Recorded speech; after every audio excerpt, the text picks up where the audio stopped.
In January of 2010, the Supreme Court made a landmark decision that would have massive ripple effects throughout the world of political spending and dark money for years to come. The court's Citizens United decision would effectively loosen restrictions on campaign spending and clear the way for anonymous donor dollars to flow into so-called, quote, nonprofit groups.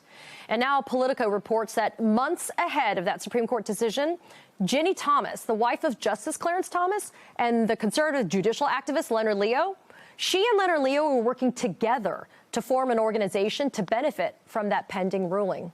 Now, this movement was partially backed by Harlan Crow. I mean, you know who that is. He's the deep-pocketed GOP billionaire benefactor who doled out more than hundreds of thousands of dollars for lavish vacations on yachts and private jet rides for the Thomases. These trips weren't disclosed until Justice Thomas was pressed on them this past year. Joining me now is Heidi Przybyla, investigative correspondent at Politico. Heidi, in your piece, you noted that Ginni Thomas back in 2017, when presenting Leonard Leo with an award, said the following of him, that he has, quote, single-handedly changed the face of the judiciary, and that he, quote, has many hats. He doesn't really tell all that he does. I mean, Heidi, that's a little bit of a loaded statement, right? So what does this say about who Leonard Leo is, operating behind the curtains like a Wizard of Oz, to manipulate a Supreme Court justice and to operate the levers of the ultra-conservative movement?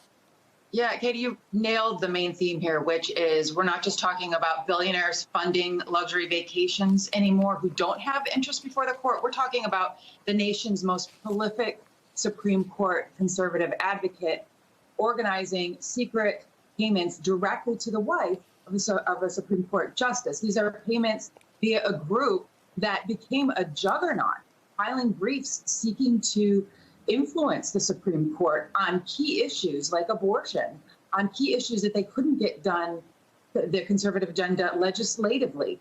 A group that then came to be partially run by a former Supreme Court clerk to Clarence Thomas. So here are some key revelations. This collaboration, like you pointed out in the intro, began just weeks before the Citizens United ruling. In fact, they signed the paperwork incorporating and putting Leonard Leo as a director on this group, Katie, on New Year's Eve. It was really hard to believe, according to ethics experts that I talked to, that Clarence Thomas was not discussing what was about to come down with his wife about that ruling. Of course, to be fair, it was widely expected that the court may do this. Even so, the timing of it is really auspicious. You can look at the timeline in the story. And secondly, what we found was when they created this group, it became public months after they did so, Katie, and Ginni Thomas was forced to step away. And this is a key revelation here. They had a plan B, and that plan B was to use a separate dark money group that, again, this is a group that went on to become a prolific filer of amicus briefs before her husband.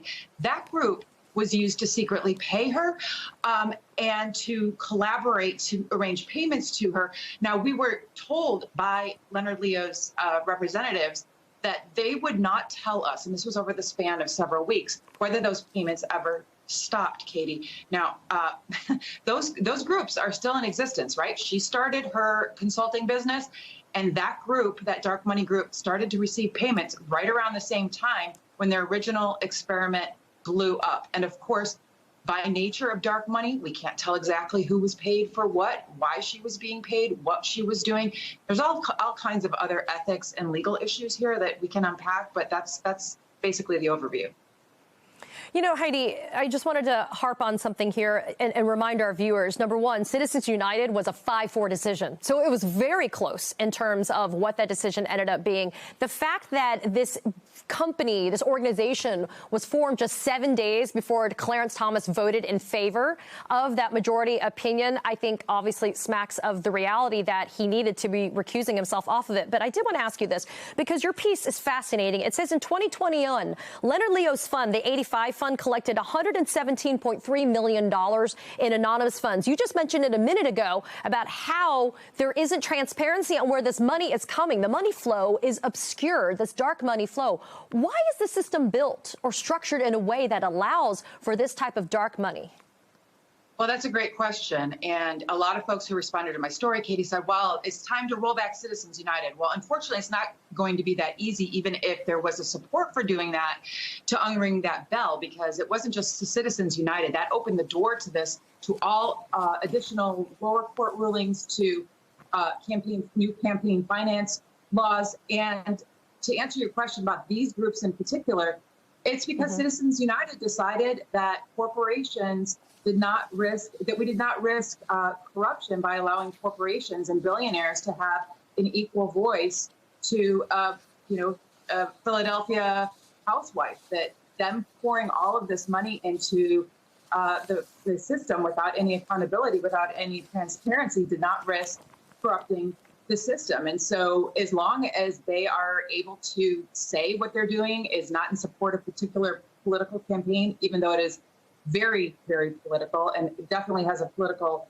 agenda, they're able to do it without any disclosure. That's becoming harder and harder, Katie, as we do our work, because now what's happened is that around all of these groups, there's a whole ecosystem of other groups that they can wash the money through so that it becomes harder and harder for us to track it. And it's important to point out as well that the agenda for a lot of these groups is very at odds, for example, with the Dobbs ruling, with where the majority of the American public is. And these are a lot of these goals that they have, of things that they're advancing to the court, are things that could not get done through the legislative process. You know, Heidi, I've run out of time and I'm really disappointed. I need to have you come back because there's so many more layers to your investigative reporting that we need to get into. There's also the $1.6 billion that Barside gave to Leonard Leo through this very elaborate tax, almost gaming the tax system structure. And I think about somebody like Leonard Leo having access to billions of dollars, and it terrifies me because it's a network. And I need you to come back and talk about this because it's a network of businesses and organizations and funds, et cetera, that are really, like I said, they're behind the scenes and they're operating the levers. But Heidi Presbilla, thank you so much for joining me today. Yeah. Say that again? You're welcome. That's what's coming next. What we're talking about is in the past, and you're very right to focus on what's coming next.